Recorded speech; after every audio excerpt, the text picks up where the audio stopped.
Hi, Charlie with the Charlie Wills team here at First Weber. Welcome back for the monthly statistics here. I'm going to talk about what's available in our market, monthly statistics, so from the beginning of the year through March, and then I'm going to talk about how that affects you not only as a buyer, but also as a seller. So here are some statistics to get us started. These are all provided by the MLS service, so anybody has access to this information. Looking at the median sale price, it has risen 6% since the start of the year, and that's a substantial number because it's only been in the early parts of this spring that the market has been alive, and for it to jump that quickly, we've got some things to cover here about what the inventory levels are doing and why are the prices jumping up so high. So that's for single family homes at 6%, and for condominiums, prices have jumped 9.6%. That's a substantial number here in Dane County. Things to look at also, the market for single family homes, there's only 1.7 months of inventory on the market at any one time. That's extremely low. Right now, I'd say if you're looking at what we would call a normal market, you're like at 6 to 8 months of inventory. So we're way below that. We're about 6 times below that number, and that's a substantial change where we saw even a year ago. We were more at like 3.5, which it was still a seller's market, but not at currently how strong of a seller's market it is right now. So, and then when you're looking at condominiums, you're at 1.3% or 1.3 months of inventory left in the market. So again, even stronger on the condominium front. Now, what does this mean? I'm going to break it down in prices here a little bit, just so you get a better understanding. Under 250,000, that represents 18% of the total listings on the market, but 51% of the sales. So you can see the swing of why it's a seller's market. And then from 250 to 400,000, it's 30% of the listings, but 36% of the sales. Again, seller's market. And again, this is in the county. Now, this is the macro view, and if it's in your own neighborhood, it could be even more substantial in your neighborhood. And this is a great place to reach out to us, or if you have a realtor that you work with, reach out to them and ask them why this is such a big difference for you in your local market, especially in your neighborhoods. But then when you look at 400 to 600, the market data switches. 29% of that market, that's where the listings are coming from in Dane County, but only 12% of the sales. So again, a longer time period, not 1.7 months of inventory, more like 6 to 8 months of inventory. So what I would call a pretty even market. And most agents or most people would consider that slow right now. And when you go to 600 to 800,000, it's 11% of the listings, only 1% of the sales. Again, you're looking about a year to a year and a half worth of time on the market before you're selling a property like that. And again, that's the macro view in Dane County, not necessarily every neighborhood. When you're also looking at this, you're probably wondering, what does the trend look like? And right now, the trend for the market is on the rise. From January through March, prices have gone up in 2012 at 222,000 all the way to 257,000 now here in 2017. So you're looking at a massive swing of $30,000 in value in just the 3-year period. So it's a massive, massive change here in the area. And so that's what you're seeing, I think, such a detriment to the inventory. Now you got some factors. There's not a lot of new construction, and there's not a lot of land development in Dane County, and because of that, there's nothing replacing or adding to the inventory. So your existing inventory is the only thing that's there for sale, and there is some new construction, but not enough to kind of buffer these numbers. We can't build fast enough or have enough inventory to get back to those numbers. So that's just not going to happen, at least not in this market yet. All right, what does this look like to you if you're a buyer? Well, if you're a buyer, especially if you're under 400,000, some key takeaways are be pre-approved. If you're going to do anything right now, don't waste time seeing properties until you have a pre-approver in your hand. And if you need somebody really good to work with, we work with 3 or 4 really good lenders here in the area that have amazing teams. Get yourself approved and make yourself a quality buyer before you write that offer. What else do you need to know? Know exactly what you want. Don't come in and waffle about what you like and what you don't like. Know exactly what you're willing to buy and what you don't want to buy, because that's going to give you, again, a hands up to know exactly what properties to look for and to see them right away versus trying to see everything. And here's some things to take away on the negotiation piece. Don't forget that this is a seller's market, so you're going to be paying full price or greater, and we've seen up upwards of 10 to 15% over asking price. So that may sound really substantial, but that's currently what's happening in our market. The prices are rising quickly. Earnest money, another really key thing that sellers are looking for.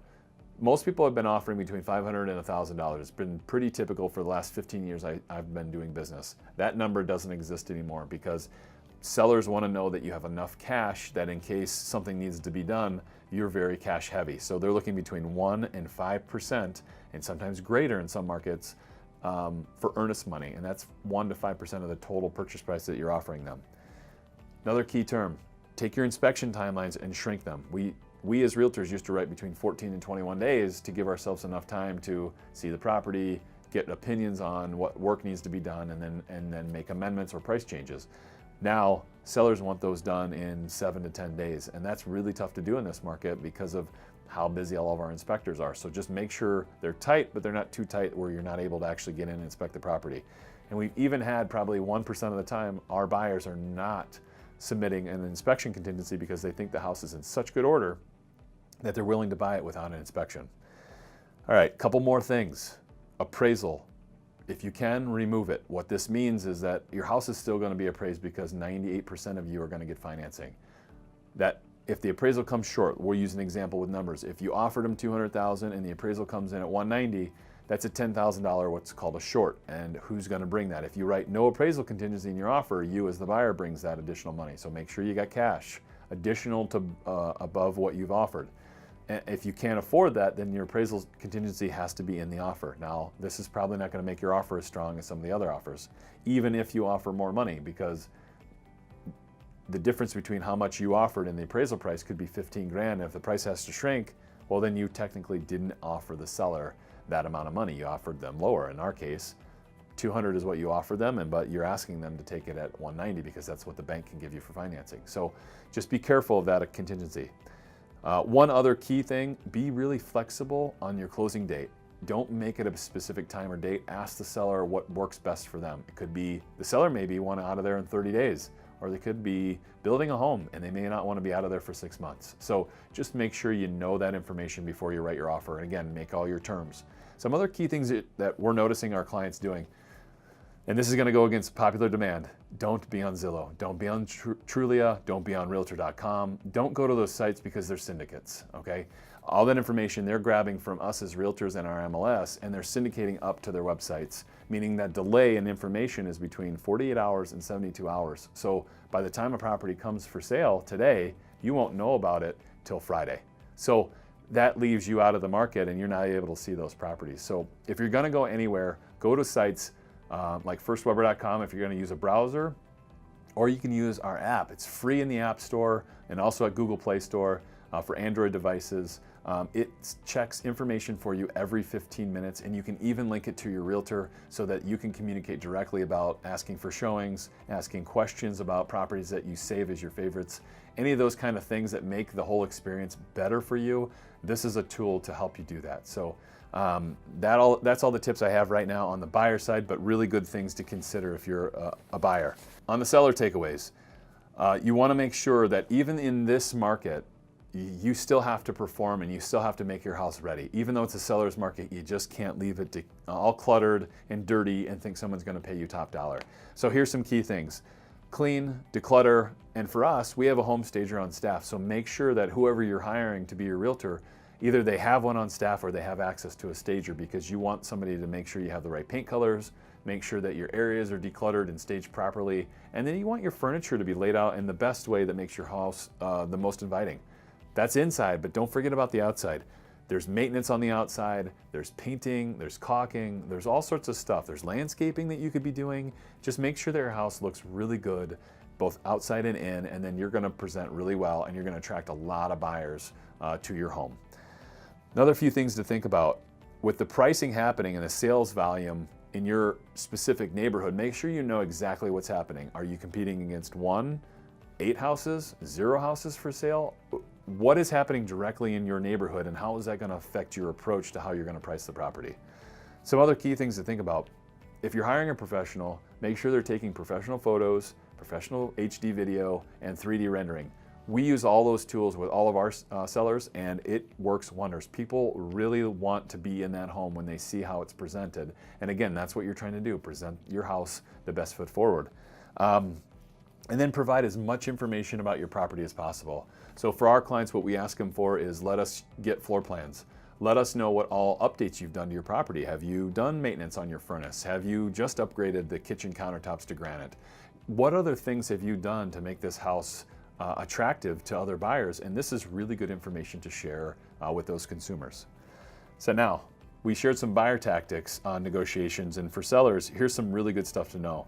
If you're going to plan your property for sale, know that put it on and make it available for everybody from Wednesday through Sunday. And the reason we say Wednesday go live is because it gives people, you got to remember, not just local people are looking at these properties. You have people from out of the area, out of the state that are relocating into the Dane County market.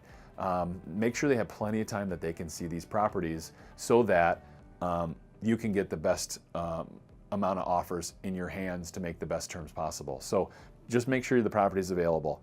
Review all offers and all terms. Don't just look at the price. Sometimes the price can be, it can cloud judgment on all of the items that are in your offer or offers that you have in your hand. So look at everything that's in that offer. If you can, remove the appraisal contingency. This is going to benefit you. If the buyer is going to offer you 1 to 10 or 15% over the sales price, you don't want to take that risk. You want to get that money because that's what they're offering to you. So if you want to guarantee that, the buyer has to guarantee it by removing their appraisal contingency. This just means that if you got an offer at $200,000 and they brought it in at $190,000, then they're bringing the money for the short, and you're still being guaranteed that $200,000. So again, you're just trying to make yourself having that best light. So anyways, if there's any questions that you do have, please reach out to our team. All of our information here is below. But every month we're going to come to you with new home tips and market tips on what's happening here in our current MLS. So take care and have a great day.